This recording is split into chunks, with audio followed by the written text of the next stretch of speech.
Hello, welcome to our channel. இன்றைக்கு இந்த வீடியோவை கனத்த இதயத்தோடு தான் பதிவிடுகிறேன். ஏனென்றால், ஒட்டுமொத்த தமிழ்நாடும் ஆவலோடு எதிர்பார்த்த தீர்ப்பை பற்றி தான் பேசுகிறேன். நிறைய பேருக்கு பொள்ளாச்சி கேஸ் பத்தி தெரிந்திருக்கும், சில பேருக்கு தெரிந்திருக்காது. அதனால அந்த கேஸை பத்தி சில தகவல்களை கூறுகிறேன், கேட்டுக்கோங்க. நான் இதுல எந்த ஒரு அரசியல் கட்சியை பத்தியும் பேச போவது கிடையாது. சமுதாயத்துல இருக்கிற ஒரு பொது ஜனமா பேசுறேன். தென்னிந்தியாவின் மான்செஸ்டர் என்று அழைக்கப்படுகிற கோயம்புத்தூர் மாவட்டத்தில் பொள்ளாச்சியில பல பெண்கள் கூட்டு பாலியலுக்கு உள்ளானார்கள். இந்த கேஸ் ஆனது ஒரு 19 வயசு கல்லூரி பெண்ணால் ஃபைல் செய்யப்பட்டது. இந்த கேஸ் ஆனது 2019 பிப்ரவரியில ரிஜிஸ்டர் ஆயிடுச்சு. 48 சாட்சிகள் ஆஜரானாங்க.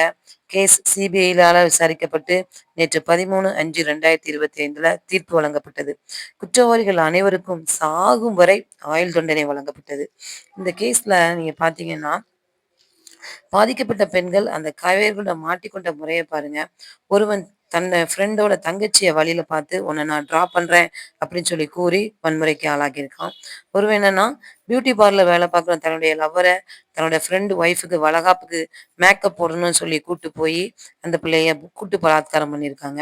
ஒருவன் ரெடிமேட் ஸ்டோர் வச்சிருக்கவன், அவங்க கிட்ட வேலை பார்க்குற அந்த பெண்கள் எல்லாம் கூட்டிட்டு போயி, அவங்களோட இச்சைய தீர்த்திருக்காங்க.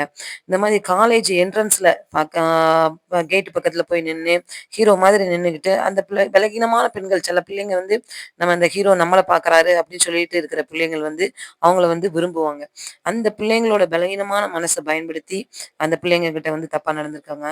நான் ஸ்கூல்ல படிக்கும்போது, என்னோட படிச்ச மத்த வகுப்பு என்னோட படிச்ச பிள்ளைய, மத்த வகுப்பு மாணவர்கள் கிண்டல் அடிப்பாங்க. கிண்டல் அடிச்சுட்டு இருந்தோனே, அவ ஒரு ஓரமா போய் அழுதுகிட்டே இருந்தா. அப்போ எங்களோட லீடர் கூட்டு போயி, "நீ அழாத. இத வந்து நம்ம ஹெட் மாஸ்டர்ட்ட சொல்லிக்கலாம்." அப்படின்னு சொல்லி ஹெட் மாஸ்டர்ட்ட கூட்டிட்டு போயி, ஹெட் மாஸ்டர்ட்ட சொல்ல சொன்னான். ஹெட் மாஸ்டர் வந்தோனே சொன்னாங்க, "நாளைக்கே நான் அந்த பையன விசாரிச்சு, அதுக்குள்ளத நான் பார்த்துக்கிடுறேன்." அப்படின்னு சொல்லி சொன்னாங்க. அதே போல மறுநாளு அந்த பையங்களையும், அந்த பையங்களோட பெற்றோர்களையும் கூப்பிட்டு வச்சு, ஆ கடுமையா கண்டிச்சாங்க. இதுக்கு மேல நீங்க பண்ணாங்க, உங்க பசங்க இது மாரி பண்ணாங்க அப்படின்னா, நான் டிசிய குடுத்து அனுப்பிருவேன்." அப்படிங்கிற மாதிரி அந்த பிள்ளைங்க கிட்டயும், பிள்ளைகளோட பெற்றோர்கள்ட்டயும் சொன்னாங்க. அப்போ அந்த பிள்ளைக்கு, என்னோட ஃப்ரெண்டுக்கு நியாயம் வந்து உடனே கிடைச்சது. ஆனா இந்த பிள்ளைங்களுக்கெல்லாம் அந்த சம்பவத்துல பாதிக்கப்பட்ட பெண்களுக்கெல்லாம் காலதாமதமா கிட்டத்தட்ட 6 வருஷம் கழிச்சு தான் நீதி கிடைச்சிருக்கு. அதுவும் மக்களுக்கு ஒரு திருப்தியா தான் இருக்குது. ஏன்னா இந்த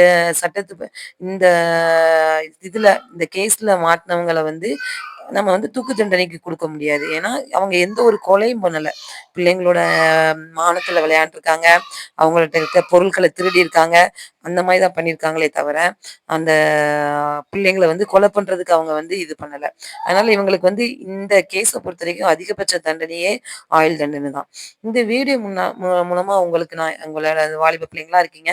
அந்த பிள்ளைங்களுக்கு நான் என்ன சொல்றேன் அப்டின்னா, உங்க வீட்ல உள்ளவங்கள மட்டும் நம்புங்க. கேர்ள்ஸ்லாம் உங்க வீட்ல உள்ளவங்கள மட்டும் நம்புங்க. உங்க பெற்றோர்கள மட்டும் நம்புங்க.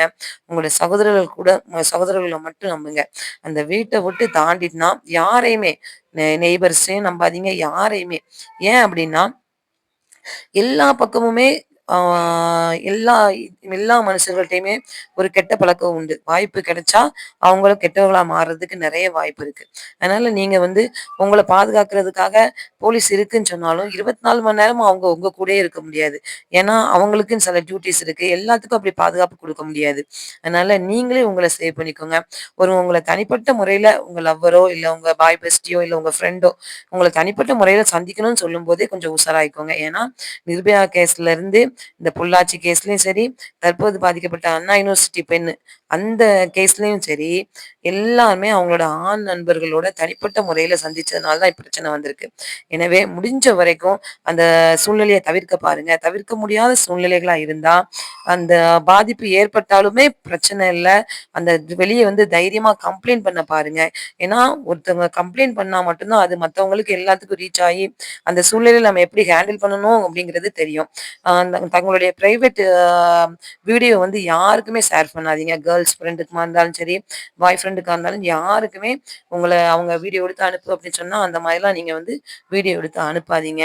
அது இப்போ வந்து நம்ம மெஜாரிட்டி ஃபோன் மூலமா தான் பிள்ளைங்க கெடுறாங்கன்னு சொல்றோம். ஆனா, இந்த கேஸ்ல நம்மளுக்கு ஃபோனு, லேப்டாப், டேப்லெட் மூலமா தான் இதிலிருந்து நம்மளுக்கு வந்து ஒரு தீர்வு கிடைச்சிருக்கு. அவங்க மாட்டக்கூடாதுங்கிறதுக்காக எவ்வளோதான் அத டெலீட் பண்ணாலும், நம்மகிட்ட இருக்க சிபிஐ ஆஃபீசர்ஸ் எல்லாத்தையும் அத ரெக்கவர் பண்ணி, அந்த கேஸ்ல இருக்கிறவங்க அந்த கேஸ்ல மாட்டுன அந்த 9 பேரையும் அவங்க ஜெயில்ல புடிச்சு போட்டாங்க. அந்த வீடியோவுல 230 பேர் மேல பெண்கள் பாதிக்கப்பட்டிருக்காங்க. ஆனா, இதுல சாட்சி சொல்ல வந்தது மொத்தமே 8 பேர் தான். அப்போ இந்த 8 பேருக்கு இருக்கிற தைரியம் மத்தவங்களுக்கெல்லாம் ஏன் இல்லாம போச்சு?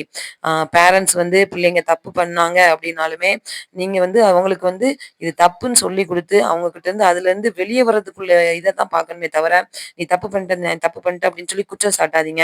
ஆண்களுக்கும் சரி, பெண்களுக்கும் சரி சுய கட்டுப்பாடு வேணும். தங்களுடைய பெற்றோருக்கு எந்த ஒரு காரணத்த கொண்டு அவமானத்த தேடி தரக்கூடாதுன்னு நெனைங்க. யாருன்னு பெண்களுக்கு தொல்லை குடுத்தா, அது தைரியமா பெற்றோரிடம் கூறணும். பயப்படக்கூடாது. இந்த கேஸ்ல அந்த 8 பெண்களுடைய பெற்றோர்களுக்கு என்னுடைய கன்கிராட்ஸ் அண்ட் சிபிஐ ஆஃபீசருக்கும் என்னுடைய கன்கிராட்ஸ். என்னன்னா பெற்றோர்கள் ப்ராப்ளத்த ஃபேஸ் பண்ணாம, அதனை மறைக்க முயலும்போது தான் குற்றவாளிகள் பெறுகிறார்கள். விழிப்புடன் விழிப்புடன் இருங்கள் இருங்கள் பெண்களே! நன்றி.